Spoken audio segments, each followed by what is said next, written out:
자, 오늘은 잠잠히 하나님만 바라보는 사람 다윗이라고 하는 제목으로 은혜의 시간을 좀 나눠보고자.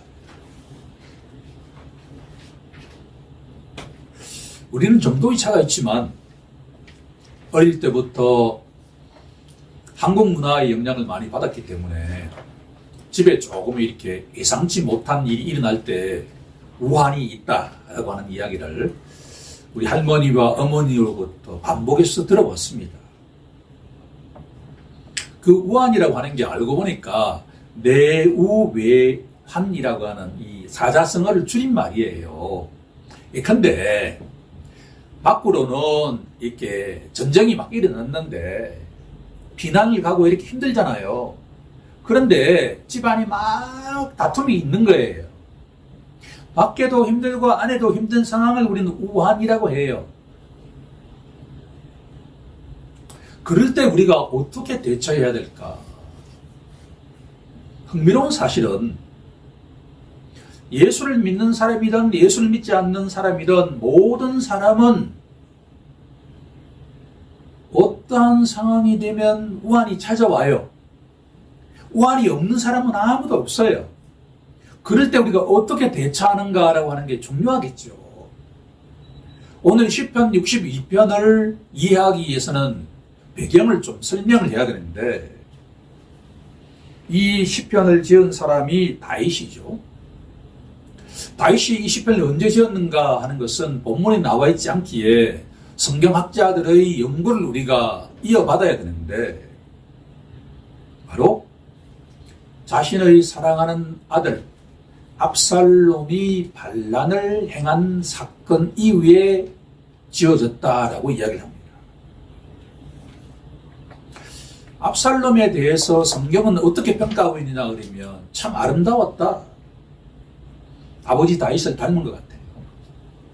외모로도 아름다웠고, 그리고 머리카락을 길게 길렀는데 연말에 머리카락을 자르면 그 무게가 대단할 정도로 멋있는 것 같은 사람이에요.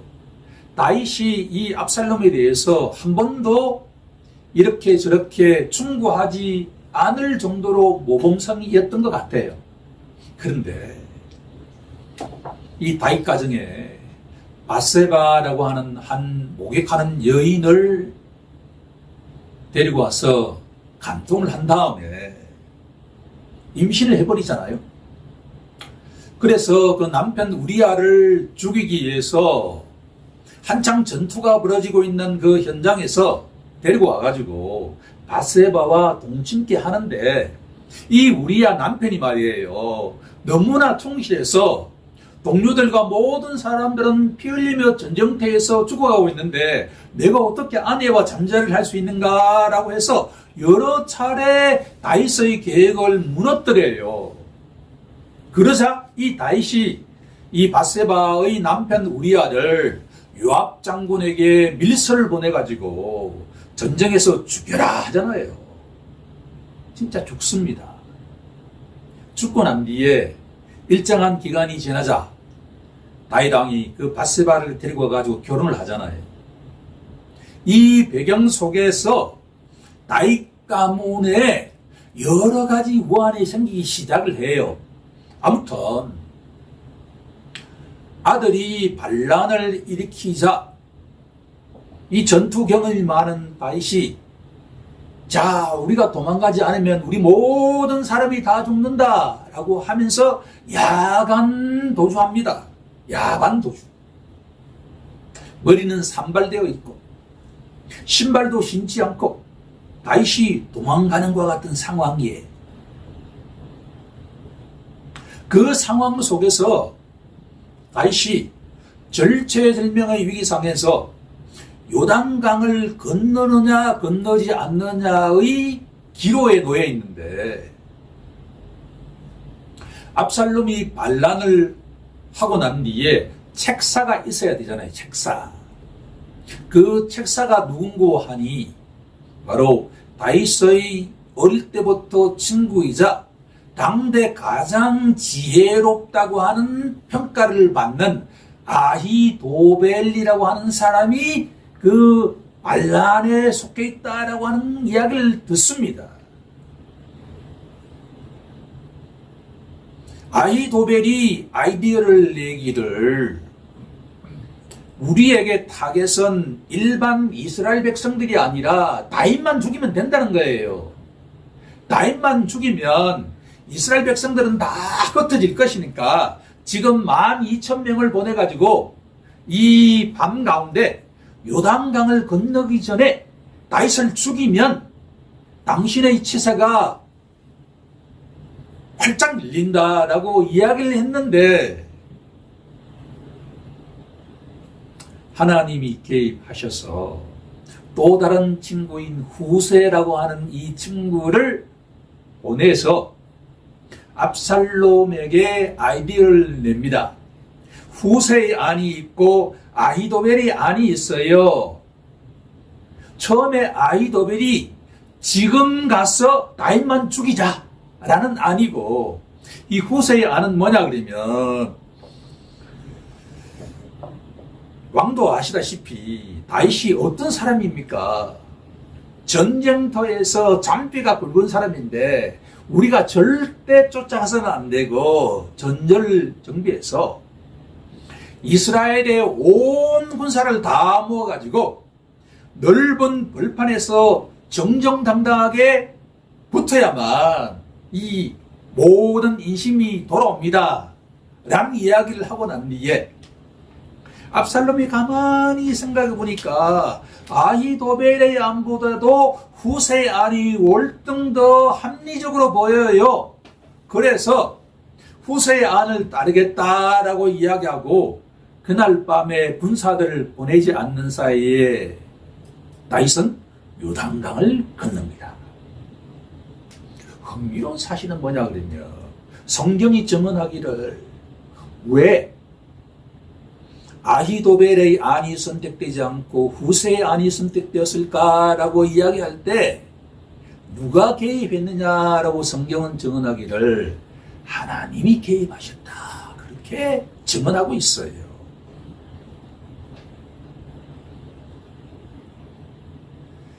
다윗은 이 시편을 쓰면서 요단강가에 앉아서 제가 생각을 해봅니다. 머리는 산발이 되어 있고 힘도 신지 않은 그 상태 속에서 화려했던 그 모든 영광들은 다 사라지면서 내가 왜 이렇게 아들로부터 죽임을 당하는 상황이 되었을까? 내가 가장 신뢰하는 친구 아히도벨도 왜 나를 배신했을까? 라고 질문하면서 이 시편 62편에 6번 반복되는 단어가 있습니다. 히브리어로 아드라고 하는 단어인데 이 단어가 뭐냐 그러면 다만 오직이라고 하는 단어예요. 오직. 오직. 다윗은 오직 한 인격체 앞에 나아가기 시작했습니다. 자기가 죽게 된 원인을 따진다 그러면 원인 분석을 하게 되면 자신이 30%, 아들이 50%, 아히도벨이 20%, 누구 10% 이렇게 나오지 않겠습니까? 그런 이야기는 다 접어들고 오직 한 인격체 앞에 나아가기 시작했다라고 하는 이야기예요. 이제 이 본문으로 뛰어들 준비가 되었습니다. 우리 함께 1절을 한번 합독해 볼까요? 시작. 나의 영혼이 잠잠히 하나님만 바라며 나의 구원이 그에게서 나오는도다. 이때 구원은 뭘까요? 이때 구원은 반란군에 의해서 죽지 않고 요단강을 건너는 거예요.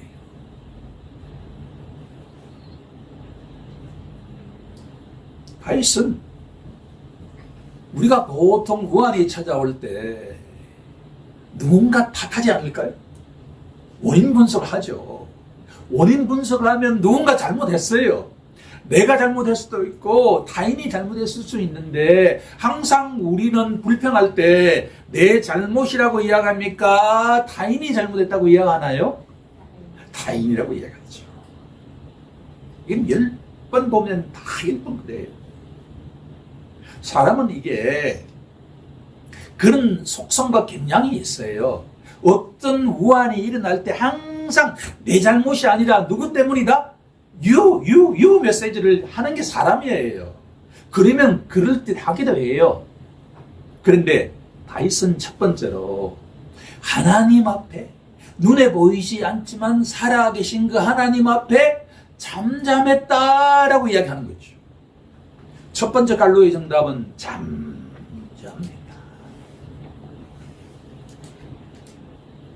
누구 앞에? 잠잠했다. 하나님 앞에서 잠잠했다. 이때 잠잠했다는 이야기는 말하지 않는다는 그런 차원이 아니라 불평하지 않았다라는 이야기. 우리 모두 우리 개인과 우리의 가정과 우리의 공동체와 우리의 나라가 내부 외환의 위기에 처했을 때 불평하지 않는 우리 모두가 되기를 원합니다. 첫 번째는 불평하지 않아야 돼요. 두 번째는 뭐냐 그러면 다만 오직 방향 설정이 중요하다는 이야기예요. 우리에게는 외우 외환이 찾아왔을 때 여러 가지 옵션이 있습니다. 즉, 그 내우 외환의 내용이 있을 거예요. 누군가는 그것이 질병일 수도 있고, 누군가는 그것이 직업을 상실했을 수도 있고, 여러 가지 다양한 이유가 있겠죠. 그 내용이 아니라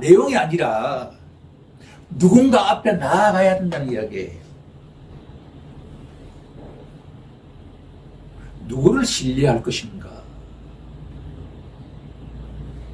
사람을 신뢰할 것인가? 환경만을 바라볼 것인가? 누구 앞에 잠잠할 것인가?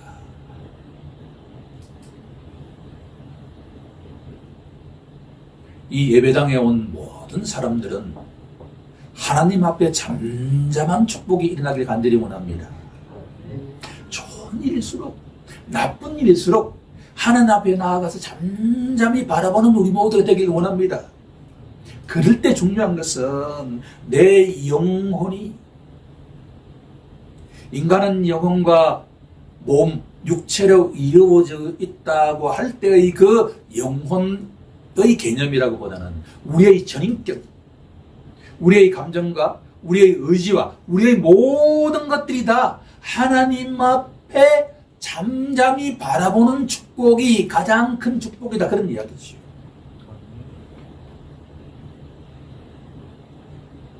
두 번째 메시지는 뭐냐 그러면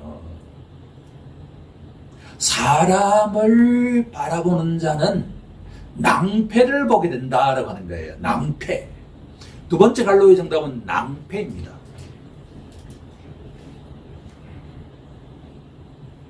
낭패가 한자어인데 낭자라고 하는 것은 가상의 동물인데 앞다리는 길고 뒷다리는 짧아요. 근데 패는 뭐냐 그러면 정반대예요.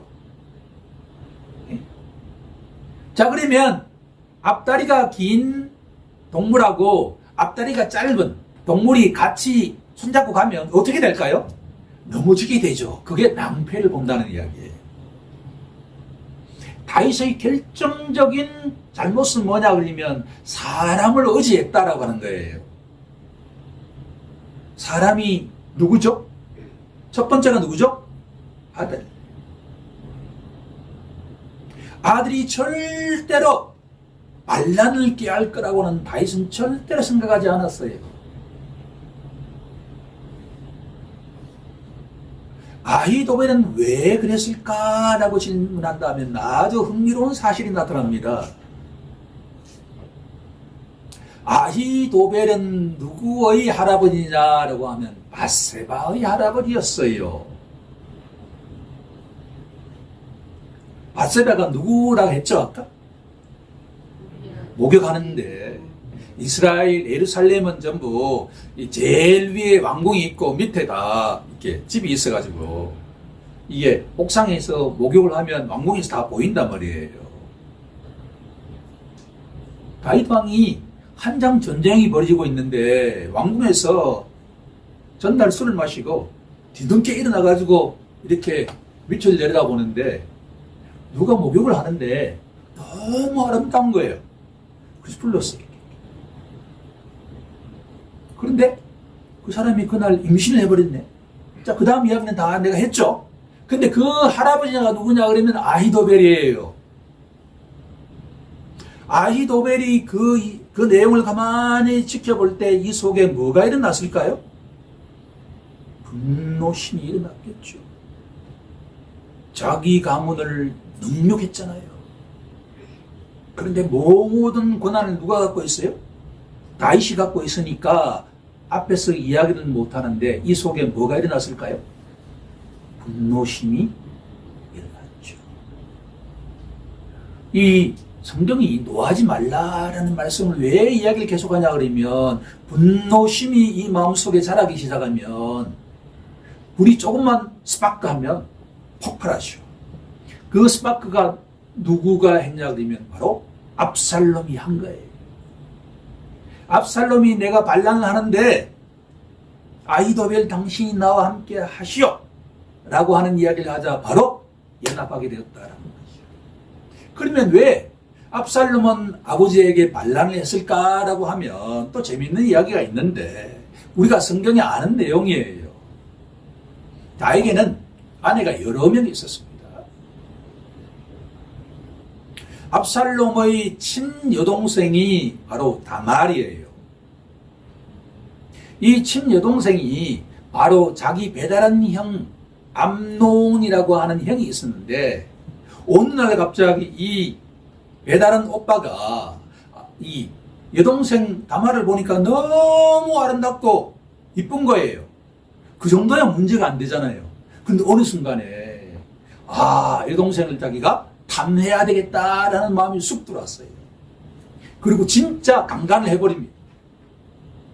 그러고 난 뒤에 이 여동생이 거의 미친 듯이 살아가요. 이 속에서 압살롬 마음속에 뭐가 일어났을까요? 분노심이 일어났겠죠. 그 암논을 죽입니다. 그런데 이 아버지 다윗이 이때 적절하게 신상필벌을 해야 되는데 하지 못했어요. 대충 넘어갔어요.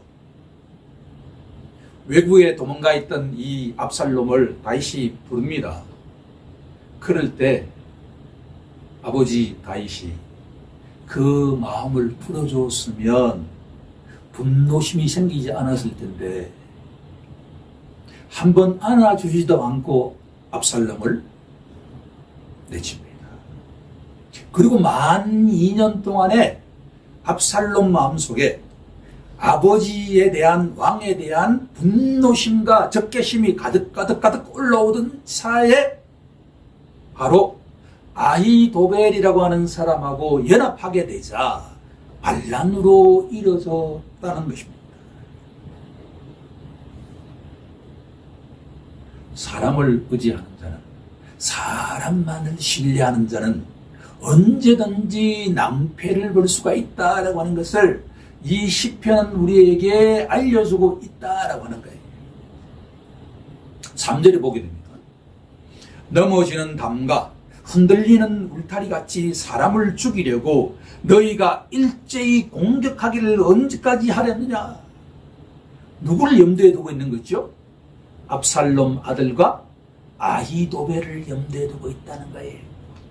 그들의 눈에는 오직 누구를 죽이고자 원한다는 거예요? 다윗만을 한 놈만 패라고 이야기하잖아요. 주유소 습격 사건 같은 영화를 보면 똑같은 원리단 말이에요. 그들이 그를 거의 높은 자리에서 떨어뜨리기만 오직만 깨하고 거짓을 즐겨하니 입으로는 축복이요. 지금까지 자기 앞에서는 축복의 말을 했지만 그 마음속에는 원수 갚는 것을 키워왔다라는 말이죠.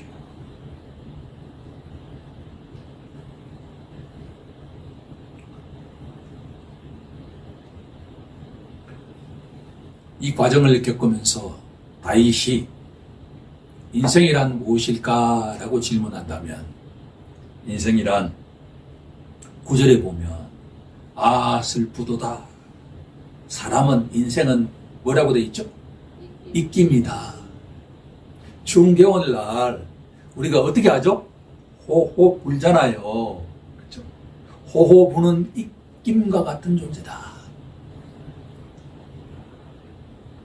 시편 90편에 모세는 인생을 뭐라고 표현하고 있죠? 인생은 아침에 꽃이 피었다가 저녁에 지는 풀과 같다. 야고보서는 인생을 뭐라고 정의하고 있습니까? 잠깐 보이다가 사라지는 안개와 같다. 안개는 햇볕이 나가지고 지표면 수온이 올라가면 사라지는 게 안개라고 해요. 인생이란 입김과 같고 안개와 같고 그저 아침에 피었다가 저녁에 지는 풀과 같은 것이 인생이라고 한다면 우리들은 누구를 의지해야 될까요? 절대로 인생을 의지해서는 안 된다. 자신의 자녀들, 자신의 배우자, 자신의 친구 등등을 의지할 대상은 아니다. 오해하셔서는 안 됩니다. 친하게 지내지 말라는 이야기가 아니에요. 친하게 지니되 우리는 오직 누구를 의지해야 된다는 거예요? 하나님을 의지해야 된다. 왜 하나님을 의지해야 될까요? 하나님이기 때문에. 틀린 말이죠. 하지만 인생은 사람은 가변적이에요.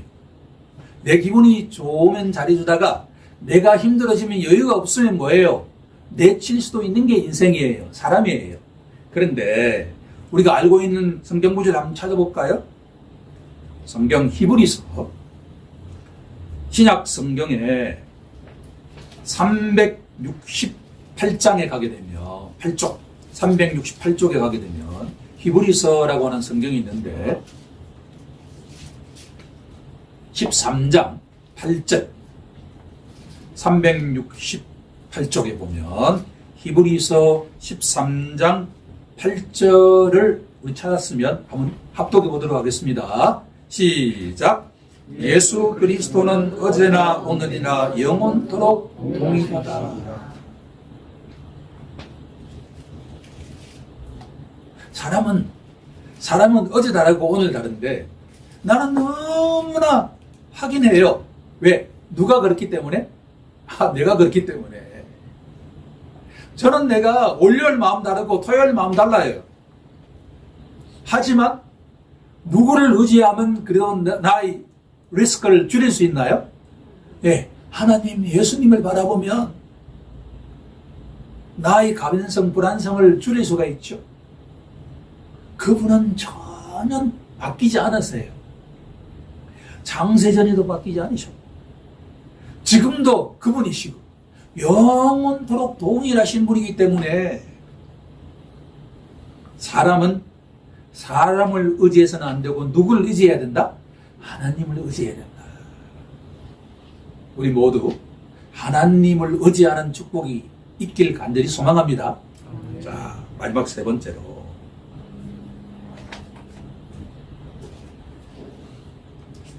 자, 본문 8절이 결론입니다. 함께 시편 62편 8절을 한번 합독해 보도록 하겠습니다. 시작. 백성들아 시시로 그를 의지하고 그의 앞에 마음을 구하라. 하나님은 우리의 피난처시로다. 아멘. 8절에서 가장 중요한 단어는 시시로라고 하는 단어입니다. 시시로. 아마 이게 한자로는 때시자일 거예요. 시시로.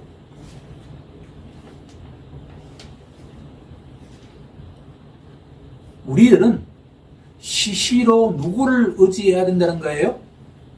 하나님을 의지해야 된다라는 이야기예요. 시시로.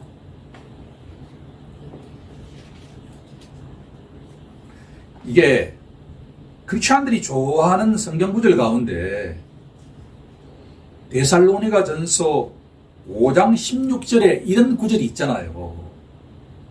항상 기뻐하라.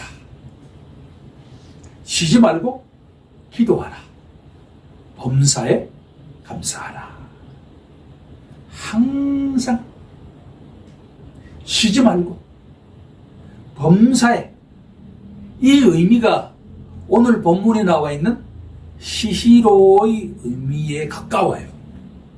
똑같은 건 아니지만, 그러니까 생각나면 이게 뭐 때때로 이렇게 하나님을 바라보는 게 아니라 항상 쉬지 말고 범사에 하나님을 의지하라, 하나님을 신뢰하라 라고 하는 게 다시 우리에게 던지는 메시지입니다. 이게 이 땅을 살아가는 우리 모든 크리스천들과 인생들에게 주시는 물고기 잡는 법이에요. 우리 삶에는 말이에요. 우리 개인과 우리 가정과 우리 교회와 우리나라 전체가 요즘 국제 뉴스 등등에 관심이 많은데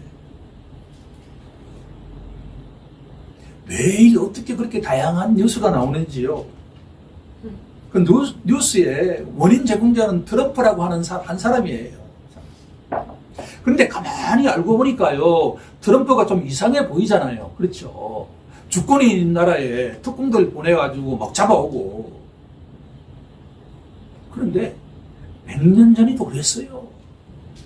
100년 전에 미국이 그랬다니까요.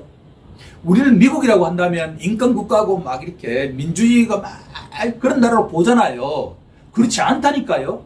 미국도 제국주의예요. 영국이나 러시아나 일본이나 프랑스나 중국이나 다 똑같은 제국주의의 한 일원이란 말이에요. 제국주의라고 하는 건 뭐냐 그러면 힘으로 그냥 누른 거예요. 1차 대전, 2차 대전 이후에 전 세계가 합의한 그 틀을 트럼프가 다 깨잖아요. 왜? 그게 자기에게 유익하다고 보니까요. 자기가 세 번째 대통령이 되기 위해서는 뭔가 업적을 세워야 되는데 그러기 위해서는 왼날로 돌아가는 게 좋다라고 생각해요.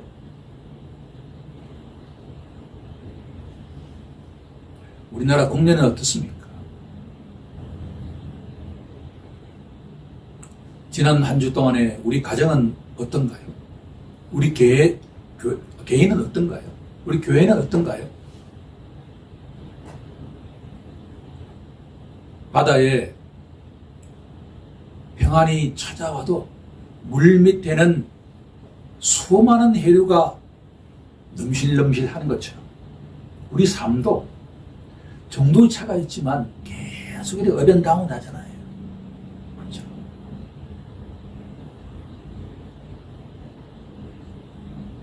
요즘 주식시장에 관심을 가져서 이렇게 알아보니까 뭐 최근 일이 유익함은 많이 있는데 하루 동안에도 편차가 이렇게 업앤다. 그러니까 아침에 보고 저녁에 본 사람은 아무것도 몰라요. 아, 이렇구나. 근데 그 사이에 막 이래 이렇게. 여기서 중심을 어떻게 잡아가는가라고 하는 게 영적 메시지가 있죠. 그렇죠? 인생은 예수 믿고 나면 아무런 일도 일어나지 않을 거라고 한다면 넌센스예요. 다양한 일이 날 수가 있어요. 그럴 때 우리의 중심이 누구를 바라보아야만 우리가 흔들리지 않는다는 거예요? 하나님을 바라보아요. 예수님을 바라보아야. 시시로 주님을 바라보는 사람일수록 흔들림이 적다라고 하는 것을 기억하는 우리 모두가 되기를 간절히 소망합니다. 이제 말씀을 정리해 보고자 합니다. 오늘 이 말씀은 다윗이라고 하는 한 인물이 절체절명의 위기 상황 속에서 어떻게 그 중심을 하나님께 두게 되었는가라고 하는 것을 우리에게 알려주면서 다윗이 사람을 의지할 때는 넘어졌지만 하나님을 바라볼 때는 그 모든 것들이 질서 있게 정리가 되었다라고 하는 것을 기억한다면 다가오는 한 주 동안에 우리 삶 속에 이런저런 예상치 못한 일이 일어나더라도 시시로 하나님을 바라보면서 적은 일에 일상 속에서 평강을 누리는 우리 모두가 되길 주 예수 그리스도 이름으로 간절히 축원하옵나이다. 아멘. 기도하겠습니다.